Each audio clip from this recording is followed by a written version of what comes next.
ഇപ്പോൾ ഇവിടെ ക്ലൈമറ്റൊക്കെ ചേഞ്ചായി ഇപ്പം നല്ല ചൂടിലേക്ക് മാറിയിട്ടുണ്ട്. അതുകൊണ്ട് തന്നെ കിച്ചണിലൊന്നും നിൽക്കാനും കൂടി പറ്റുന്നില്ല. അപ്പോൾ ഞാൻ എൻ്റെ എളുപ്പപ്പണിയും അങ്ങ് തുടങ്ങി. അതിലൊരു എളുപ്പപ്പണിയാണ് കേട്ടോ ഇത്. ഗുലാബ് ജാമുൻ മിക്സ് അങ്ങ് വാങ്ങിയിട്ട് ഉണ്ടാക്കാമെന്ന് വെച്ചു. അപ്പോൾ മക്കൾക്ക് എന്തെങ്കിലും സ്നാക്ക് വേണ്ട, അപ്പോൾ അവർക്ക് ഇതൊക്കെയാണ് ഇഷ്ടം. അപ്പോൾ ഇതൊക്കെയല്ലേ എളുപ്പപ്പണി. അപ്പോൾ ഇതാ ഷേപ്പ് ഇങ്ങനെ വേണമെന്ന് പറഞ്ഞുകൊണ്ടാണ് കേട്ടോ ആക്കുന്നത്. റൗണ്ടിലും ഇതിലും എല്ലാം ആക്കുന്നുണ്ട്. അപ്പോൾ ഞാൻ ഇന്നത്തേക്കുള്ളത് അങ്ങനെ അത്യാവശ്യത്തിന് എടുക്കുകയാണ് കേട്ടോ. അപ്പോൾ ഈ ഒരു മിക്സ് വെള്ളത്തിലും പച്ചവെള്ളത്തിലും കുഴക്കാം, പിന്നെ പാൽ വേണമെങ്കിൽ അത് യൂസ് ചെയ്യാം കേട്ടോ. അപ്പോൾ ഞാൻ വെള്ളത്തിലാണ് കുഴച്ചത്.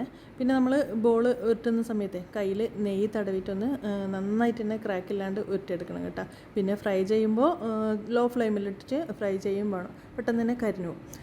പിന്നെ ഇതാ ആ സമയത്ത് തന്നെ ഞാൻ ഷുഗർ സിറപ്പ് ഉണ്ടാക്കി അതിലേക്ക് ഇട്ടു. അപ്പോൾ പെട്ടെന്ന് തന്നെ നമുക്ക് തയ്യാറാക്കിയിട്ട് എടുക്കാനും പറ്റും കേട്ടോ. അപ്പോൾ കുട്ടികൾക്ക് നല്ല ഇഷ്ടമാവും ചെയ്യും. അപ്പോൾ മോളോടൊന്ന് ചോദിക്കട്ടെ, ടേസ്റ്റ് പറ.